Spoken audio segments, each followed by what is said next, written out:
ویسے ہر صحابی رسول حضور پاک صلی اللہ تعالی علیہ وسلم پر اپنی جان وارتے تھے، اس میں وہ کبھی بھی پیچھے نہیں ہٹے۔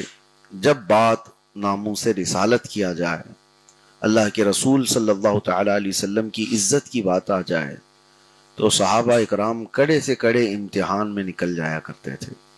اسی لیے ان کی فضیلت میں اللہ کے رسول صلی اللہ علیہ وسلم نے ارشاد فرمایا، امت احد پہاڑ کے برابر سونا خیرات کرے اور میرا ایک صحابی جو کے دانے کے برابر خیرات کرے تو بھی امت کی خیرات صحابی کے خیرات کے برابر نہیں ہو سکتی۔ یہ فضیلت یوں ہی نہیں ہے۔ آج جس صحابی رسول کا ہم ذکر کرتے ہیں وہ ہیں حضرت سیدنا صہیب رومی رضی اللہ تعالی عنہ۔ حضرت صہیب مکہ کے رہنے والے تھے، رومی آپ کا لقب ہو گیا۔ اس کی وجہ یہ ہے کہ پہلے آپ کے آبا و اجداد عراق کے کسی شہر رہا کرتے تھے، اور رومیوں نے اس وقت وہ سپر پاور ہوا کرتے تھے۔ دو ہی حکومتیں پوری دنیا میں سب سے بڑی طاقت والی تھی، جس کو آج ہم قیصر و کسریٰ کہتے ہیں۔ روم جس کو چلانے والے کو قیصر کہا جاتا تھا، اور ایران اس کے بادشاہ کو کسریٰ کہا جاتا تھا۔ تو قیصر اور کسریٰ دو سپر پاور طاقتیں اس وقت ہوا کرتی تھی۔ اس کو آج کے زمانے میں آپ اگر عام زبان میں کہیں تو رومن ایمپائر اور پرشین ایمپائر، یہ دو تقریباً پوری دنیا پر یہ لوگ قابض تھے۔ جس پر چاہے چڑھائی کریں، جس پر چاہے حملہ کریں، آج کے دور میں جیسے امریکہ اور رشیا کیا کرتے ہیں۔ تو رومیوں کی حکومت نے ان کے والد کو اور ان کے خاندان کو اغوا کر لیا، اور فوجیوں نے ان کے خاندان والوں کے ساتھ بہت برا سلوک کیا، یہاں تک کہ حضرت صہیب کو لے جا کر کے ایک جگہ بیچ دیا، اور حضرت صہیب ان کے والدین سے چھوٹ گئے، خاندان سے چھوٹ گئے اور بازار میں بیچ دیے گئے۔ پھر عراق سے جس نے خریدا وہ لا کر کے مکہ میں کسی کے ہاتھ بیچ دیا۔ تو مکہ میں بیچنے کے وقت بھی جس شخص نے خریدا تو یہ بتایا گیا کہ یہ رومیوں کے انڈر میں رہنے والی ایک جماعت کے حوالے سے یہ ملا ہوا لڑکا ہے۔ تو اس اعتبار سے حضرت صہیب کا نام ان کے ساتھ رومی کا لقب لگ گیا۔ رومی جو ہے عربی نہیں ہوتے، لیکن حضرت صہیب کے ساتھ رومی ہمیشہ لگا رہا۔ تو مکہ مکرمہ میں جب بیچ دیے گئے تو مکہ میں آپ خدمت گزار رہے، اس کے بعد پھر آزاد کر دیے گئے۔ تو حضرت صہیب جب مکہ میں رہتے تھے تو خود ہی سے کمانے کا جب شوق چڑھا، تجارت کیا، اپنا گھر بسایا۔ جوانی جب آئی تو اس حال میں تھے کہ آپ بہت نہایت عمدہ کپڑے پہنتے اور بہت عمدہ خوشبو استعمال کرتے تھے۔ مکہ مکرمہ کی کسی گلی سے گزرتے تو سارے لوگ پہچان لیتے کہ صہیب رومی یہاں سے گیا ہے۔ تو حضرت صہیب رومی کا رہنے کا طریقہ اس انداز سے تھا۔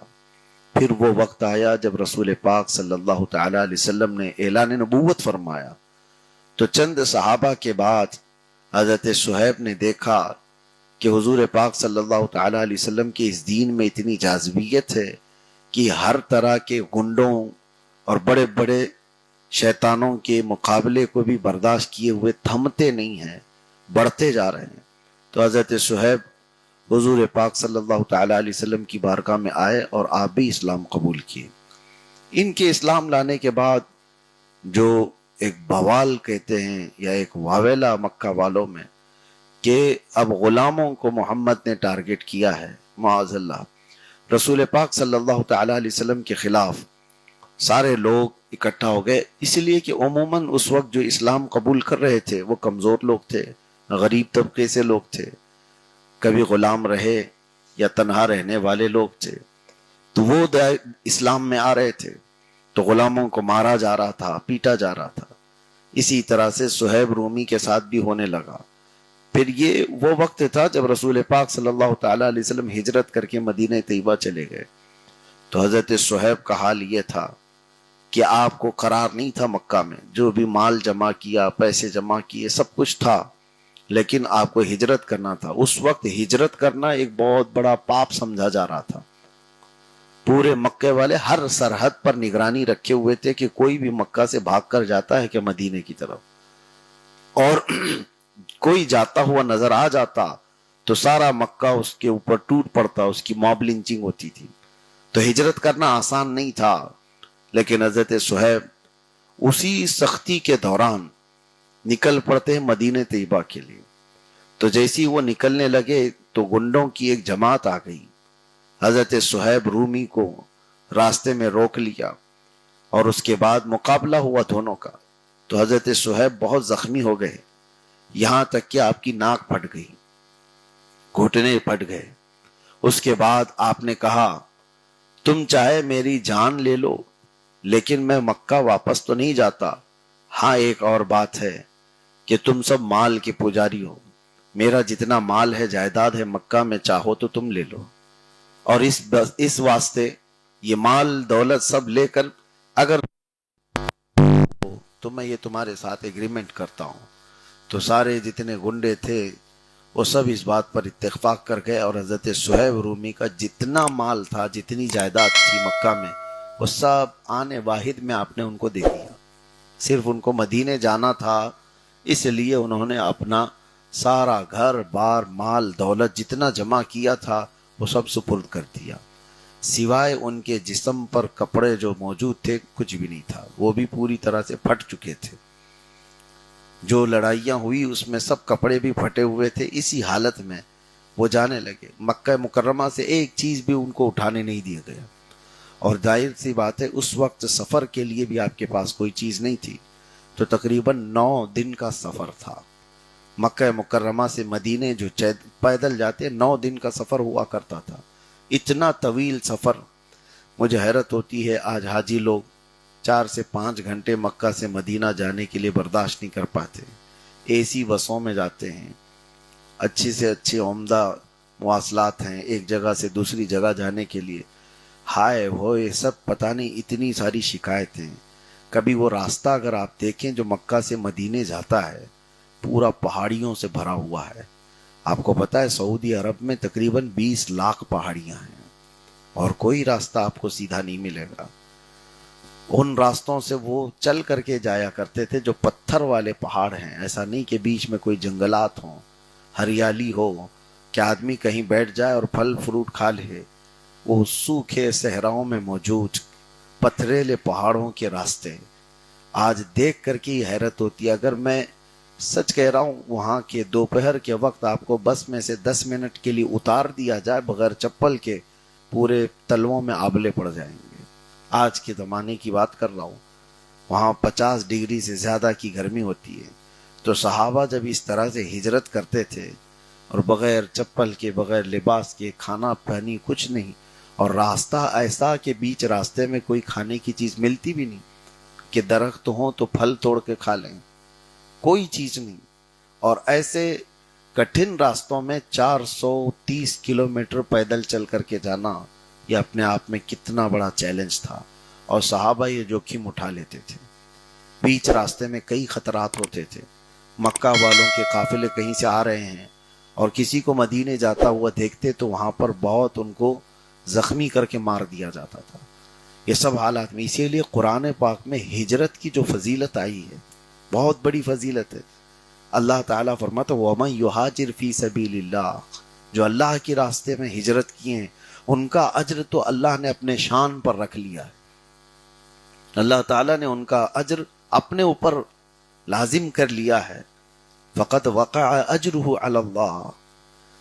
اب حضرت صہیب جب جانے لگے تو ان کو زخم اتنے تھے، ان کی ناک پھٹی ہوئی ہے، گھٹنے ٹوٹے ہوئے ہیں.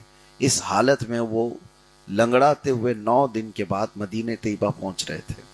اور جب مدینہ طیبہ پہنچنے کا وقت آپ کا تھا وہ شام کا وقت تھا، اذان ہو چکی تھی، مسجد میں سارے لوگ جا رہے تھے. نبی پاک صلی اللہ تعالی علیہ وسلم اس وقت باہر کسی کا انتظار کرتے ہوئے اپنی گردن اونچی کر کے انتظار کر رہے ہیں جیسے کوئی قبیلہ کوئی وفد آتا ہے. تو صحابہ کہتے ہیں ہمیں ایسا لگ رہا تھا کہ کوئی وفد آنے والا ہے حضور سے ملاقات کے لیے اور رسول پاک صلی اللہ تعالیٰ علیہ وسلم کسی کا انتظار کر رہے ہیں. لیکن جب دیکھا کوئی قبیلہ کوئی وفد نہیں آیا بلکہ ایک شخص لنگڑاتے ہوئے پھٹے کپڑوں کے ساتھ مدینے میں داخل ہو رہا ہے. صحابہ نے پوچھا یا رسول اللہ صلی اللہ علیہ وسلم یہ کون ہے جس کے آپ انتظار میں رکے ہوئے ہیں؟ اللہ کے نبی صلی اللہ تعالیٰ علیہ وسلم فرماتے ہیں میرا محبوب ہے، میری محبت میں زخم کھا کر آ رہا ہے. میں جس سے محبت کرتا ہوں، یعنی حضور پاک صلی اللہ تعالیٰ علیہ وسلم جن سے محبت کرتے تھے وہ حضرت صہیب تھے. جوان اور اپنی عیش و عشرت کی ساری چیزیں چھوڑ دیا تھا صرف رسول پاک صلی اللہ تعالیٰ علیہ وسلم کے لیے. اس کے بعد زندگی بھر نہ ان کے جسم پر کسی نے بہت عمدہ کپڑے دیکھے، نہ ان کے پاس عمدہ اعلیٰ قسم کی خوشبوئیں جو استعمال کرتے تھے وہ تھے، بلکہ رسول اللہ صلی اللہ تعالیٰ علیہ وسلم کے قدموں میں رہنے کے لیے انہوں نے وہ ساری آسائشیں چھوڑ دی تھی. جب مدینے داخل ہوئے تو سب سے پہلے میرے آقا صلی اللہ علیہ وسلم نے اپنی چادر اٹھا کر ان کو پہنا دی اور سینے سے لگایا. اور اس کے بعد حضرت صہیب رومی کہتے ہیں میں نے جتنے زخم کھائے تھے واللہ مجھے ایک بھی زخم کا درد باقی نہیں رہا. جب اللہ کے نبی صلی اللہ تعالیٰ علیہ وسلم نے مسکرا کر مجھ سے ملاقات کی سارے زخم بھول گیا. یہ تقریباً صحابہ اکرام کی سیرت پڑھو، ان کی زندگی میں کہیں نہ کہیں یہ چیز مل جاتی ہے کہ ان کا ایک نعرہ تھا. حضور پاک صلی اللہ تعالیٰ علیہ وسلم کو دیکھتے وہ کہتے کل مصیبت بعدک جلل یا رسول اللہ، ہر مصیبت آپ کو دیکھنے کے بعد ہلکی ہو جاتی ہے اے اللہ کے رسول. حضور پاک صلی اللہ تعالیٰ علیہ وسلم کے ہوتے ہوئے وہ صحابہ کہتے تھے ہر مصیبت چھوٹی ہے. اور اسی لیے کسی نے پوچھا کہ رسول پاک صلی اللہ دنیا میں کوئی بھی آدمی کچھ کرتا ہے تو اس کو ریٹرن کچھ چاہیے ہوتا ہے. آپ کسی کے لیے کچھ کر رہے ہیں تو آپ کو کچھ چاہیے. یہاں پر مالی اعتبار سے منصب کے اعتبار سے انسان یوں ہی کسی کے ساتھ ساتھ نہیں رہتا. عام طور پر صحابہ اکرام رضوان اللہ تعالیٰ علیہ مجمعین سے پوچھا گیا کہ اتنی تکلیفیں اٹھاتے ہو، اتنی مصیبتیں اٹھاتے ہو، اور بدلے میں آپ کو رسول اللہ صلی اللہ تعالیٰ علیہ وسلم نے کیا دیا، کیا چاہیے آپ کو؟ حضور تو جنت کا وعدہ کرتے ہیں، آخرت کی بات ہے، لیکن عام طور پر انسان جلدی اس ہضم نہیں کر پاتا کہ آخرت تو آخرت میں دیکھا جائے گا. یہاں جواب صحابہ اکرام کا بہت الگ انداز کا ہے.